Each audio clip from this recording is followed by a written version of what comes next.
Nicole Kidman has always appeared flawless, graceful on the red carpet, controlled in interviews, and untouchable in Hollywood's brightest spotlight.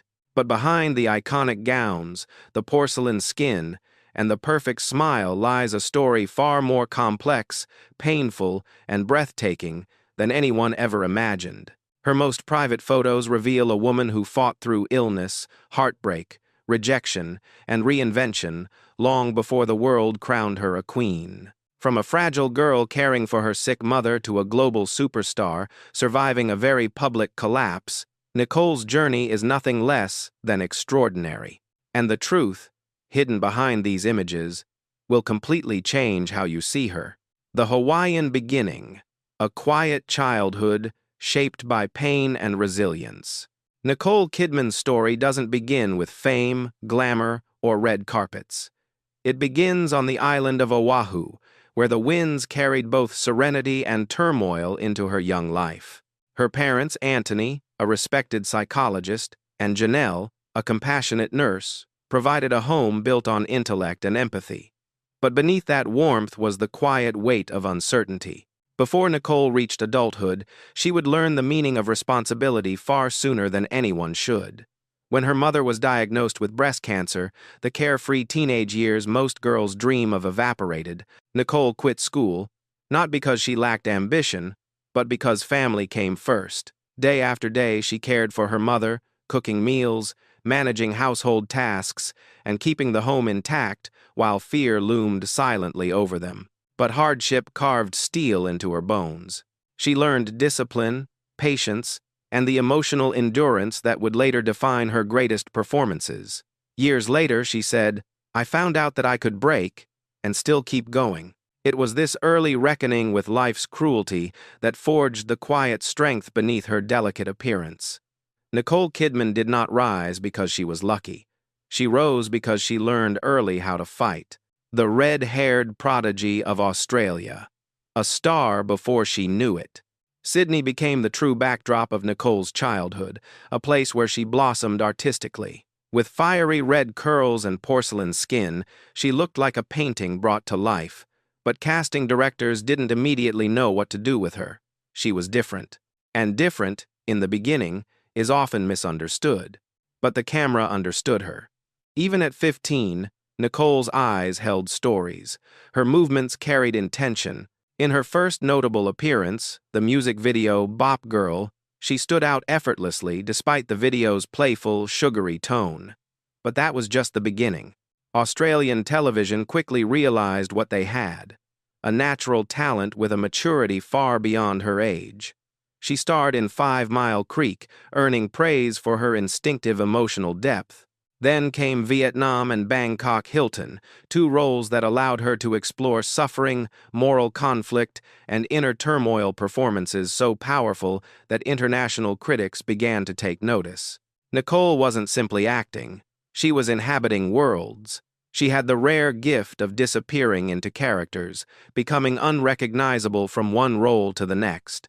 Hollywood began murmuring. Something was happening in Australia. A young woman, barely into adulthood, was delivering performances as haunting as veteran actresses twice her age.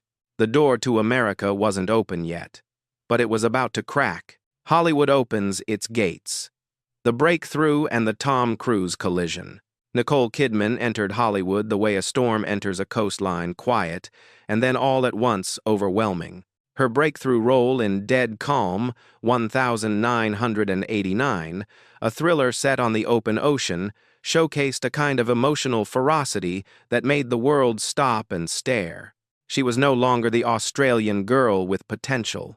She was a revelation. The performance reached the eyes of one man who would change her life forever: Tom Cruise. At the time, Cruise wasn't just a star, he was a phenomenon, and he wanted Nicole for Days of Thunder. Their chemistry was instant, almost unnervingly intense. On set, they connected with the kind of gravitational pull that Hollywood rarely witnesses. Off set, that chemistry turned into a rapid, electric love affair. Within a year, they were married, becoming Hollywood's golden couple, glamorous, enigmatic, and adored.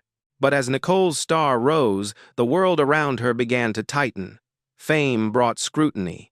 Marriage brought complexity. Expectations brought pressure. And through it all, Nicole remained graceful, elegant, poised, even when cracks were forming just beneath the surface.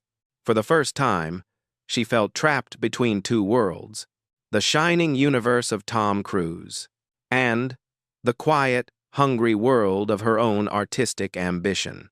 Reinvention and triumph, the crowning of a Hollywood queen. While the media obsessed over her marriage, Nicole focused on her craft, and in doing so, she reinvented herself.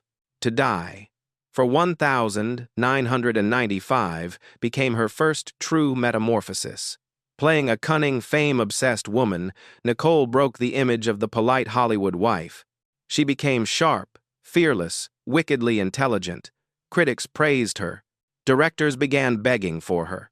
Then came the collaboration that would define the end of an era, Eyes Wide Shut. The film was demanding, psychologically exhausting, and emotionally draining, not just for the actors but for their marriage. It took nearly 2 years to film, and during that time, Nicole disappeared into her character with alarming dedication. But her rise was only beginning. In 2001, she exploded with 2 powerhouse roles. Moulin Rouge brought a dazzling, heartbreaking performance that earned her global acclaim. The others showcased her mastery of subtle, haunting storytelling. Then, The Hours, 2002, arrived. Nicole, wearing a prosthetic nose and burying herself in the soul of Virginia Woolf, delivered a performance so profound that the Academy awarded her the Oscar. Now she was not just famous, not just adored, but cemented as one of the greatest actresses of her generation. And, as if Hollywood needed another reminder, Chanel paid her a record-breaking sum to become the face of Chanel No. 5, turning her into a global fashion icon. The shattered marriage, the miscarriage, and the decade of rumors. Behind the glow of success, Nicole's personal world fell apart. The miscarriage she suffered in 2001 devastated her more deeply than the public knew. And then, without warning, Tom Cruise filed for divorce. Nicole later said she felt blindsided, as if the ground vanished beneath her feet. For years, she had built her life around love, partnership, and the dream of a family. Suddenly, she was alone again, thrust into the unforgiving glare of tabloids hungry for scandal. Every man she stood next to became a rumor.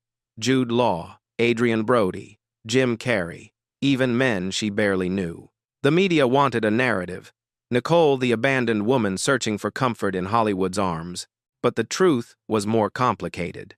Yes, she had a real relationship with Lenny Kravitz, a romance that burned bright but quietly. Yes, she was engaged at one point, though she never revealed to whom. But mostly, Nicole was rebuilding herself. She poured her emotions into her work, producing some of her most iconic performances while navigating heartbreak with dignity. She refused to crumble. She refused to hate. She refused to let Hollywood turn her into a caricature. Instead, she transformed again, this time into a woman no longer defined by any man. The love that saved her, Keith Urban, and the rebirth of Nicole Kidman. In 2005, at an event in Los Angeles, Nicole met Keith Urban. She later admitted she knew within minutes that something significant had happened.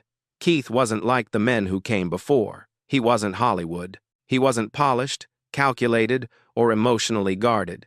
He was warm, open, humble, and real. Their courtship was quiet, gentle, almost sacred compared to her past life. They married in 2006 Sydney, surrounded by family rather than flashing cameras. It was the beginning of a new chapter, one that finally allowed Nicole to breathe. In Nashville, she found peace. In motherhood, she found purpose. In Keith, she found a partner who understood the wounds she carried and the woman she had become. Together, they walked through struggles, including Keith's battle with addiction, emerging stronger each time. Nicole embraced a softer life, a grounded life: yoga at dawn, barefoot mornings with her daughters, country roads instead of Los Angeles highways. But she never stopped being extraordinary. Her later career brought nuanced, powerful roles that showcased her maturity and emotional depth, proving she was far from done. Today, Nicole Kidman stands as a symbol of resilience, a woman who rose, fell, shattered, healed, and rose again. In the end, Nicole Kidman's untold story is not about fame, beauty, or the glittering mythology of Hollywood. It's about survival. It's about a woman who carried her mother through illness, carried her marriage through storms, and carried herself through heartbreak so deep it nearly silenced her. Yet every time life broke her, she rebuilt stronger, wiser, brighter. Behind the private photos lies a truth the public never fully understood. Nicole Kidman didn't rise because she was flawless. She rose because she refused to stay broken. Her life is a testament to reinvention, resilience, and the quiet courage to begin again when the world thinks you're finished. And now, after everything Oscar wins, shattered love, new beginnings, and a family built from healing, Nicole stands not just as a star, but as a woman who lived every chapter with honesty and fire. Now we want to hear from you. Which chapter of Nicole Kidman's journey moved you the most? Her childhood, her rise, her heartbreak, or her rebirth with Keith Urban? Tell us in the comments below. And don't forget to like, subscribe, and activate the notification bell because more untold Hollywood stories are coming and you won't want to miss what's next.